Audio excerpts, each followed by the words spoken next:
Welcome to today's Explainer. We're jumping right into a fascinating and honestly an absolutely terrifying cautionary tale about desperation, dark magic, and the ultimate price of greed. Today, we're unpacking the anatomy of a dark pact from a really popular horror narrative. We are going to break down exactly how an ordinary life can spiral into absolute supernatural chaos. Okay, so put yourself in the shoes of our guy, Ajitesh. He's living in Kanpur, he's got a wife named Sunita, a 5-year-old son, and this tiny cloth godown that is barely keeping the lights on. I mean, he is literally drowning in loans that just never seem to go away. The sheer weight of this debt has completely silenced his home. So ask yourself, how far would you go to escape that kind of crushing everyday misery? Let's kick things off with Section 1, Desperation and the Tantric. To really grasp how things went so horribly wrong, you gotta understand Ajitesh's reality. Imagine waking up to that suffocating debt every single day. Now, compare that to his older brother, Suresh. The guy is a wealthy businessman over in Lucknow, living the dream with a massive house and a shiny luxury car. Whenever Suresh visits, he just gives Ajitesh these awful, pitying looks, saying things like, "Everything will be fine," in a tone that makes Ajitesh feel like a terminal patient waiting for a cure. It's that glaring, in-your-face disparity that breeds this toxic, deep-seated desperation. Now, if you or I were facing this kind of hardship today, we'd probably look for modern solutions, right? Maybe consult a financial advisor or even check an astrology app just for some peace of mind. But Ajitesh, he completely bypassed all of that. His desperation pushed him way past normal logic, straight toward extreme measures and forbidden supernatural rituals. So picture this. It's a freezing, foggy winter night. A mysterious, hunched tantric is wandering the streets, yelling out about changing bad luck. But the craziest part, it wasn't his bent spine or his wild white hair. It was the two actual living crows just sitting right there on his shoulders, their tiny eyes gleaming in the fog.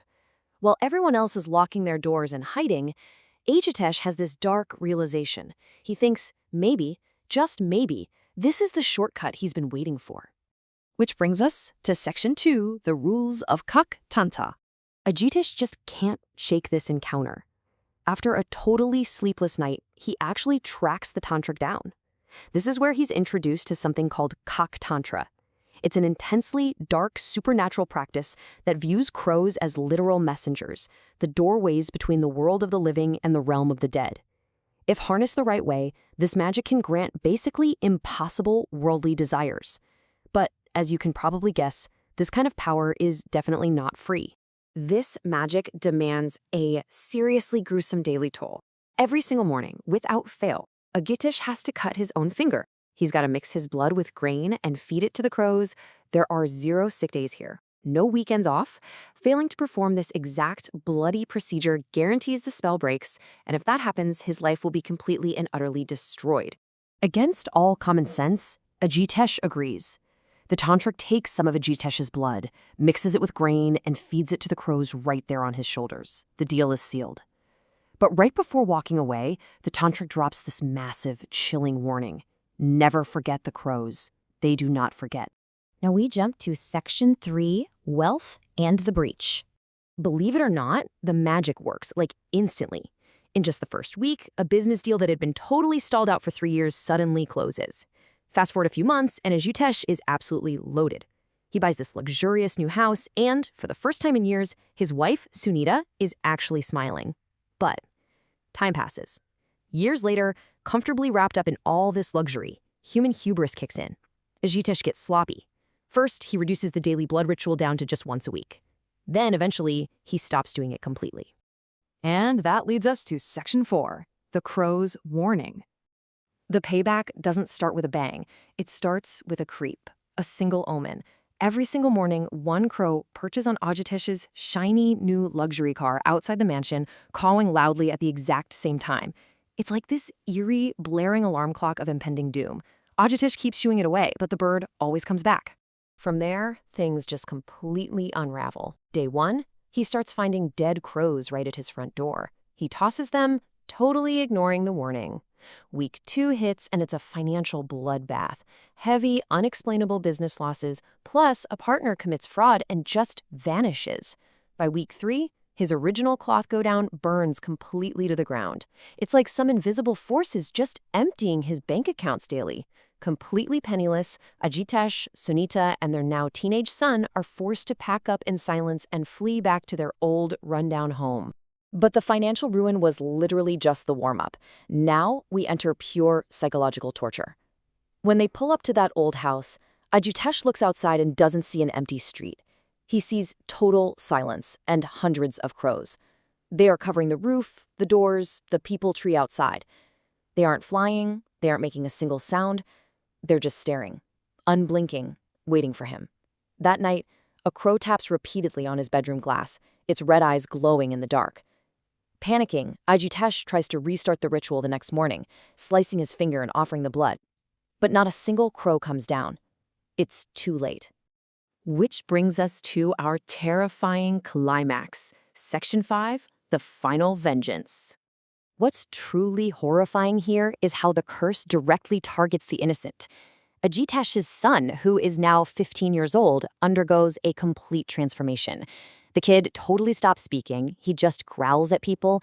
He starts obsessively drawing black crows until his hands are literally stained black with crayon. At the same time, Ajitesh wakes up to find deep, black, beak-like scratch marks mysteriously appearing on his own neck. Absolutely desperate, fearing for his family's lives, Ajitesh races back to find the tantric, hoping for some kind of undo button. But when he finds the guy's hut, the tantric is lying on the dirt, half dead.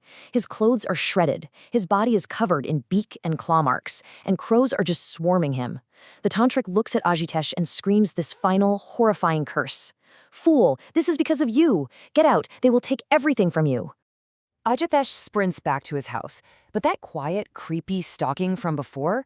Oh, it has erupted into a full-scale supernatural war. The sky above his old home is entirely blotted out, not just by storm clouds, but by thousands of crows. Their deafening caws are literally cutting through the air, changing the very color of the sky. Inside, it is absolute pandemonium. Sunita is screaming as Ajitesh kicks down his son's door, and the nightmare is real. His boy is having these violent, bird-like seizures, flapping his arms like a dying crow. Then, right before his eyes, his son mutates. His eyes turn red, his face darkens, and his lips physically form into a beak. Completely possessed by the entity, the son brutally attacks and kills Ajitesh. The second Ajitesh stops breathing, hundreds of crows break through the windows, swarming the house to consume his flesh. The moment it's over, the son just collapses, completely unconscious, and reverts back to normal.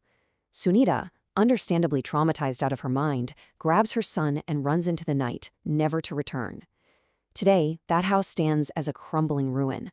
Locals say it's abandoned by humans, but forever circled by a dark flock of over 100 crows, a permanent, haunted monument to a broken blood pact. So, as we wrap up this dark explainer, I really want you to chew on this. When you seek a shortcut in the dark to change your fate, who is truly paying the ultimate price? Ajitesh thought he was just sacrificing a drop of blood every day, but in the end, that debt consumed his legacy, his family's peace, and his own life. Thank you so much for joining me for this breakdown. Keep learning, keep questioning, and remember, some debts can never be outrun. I'll catch you in the next explainer.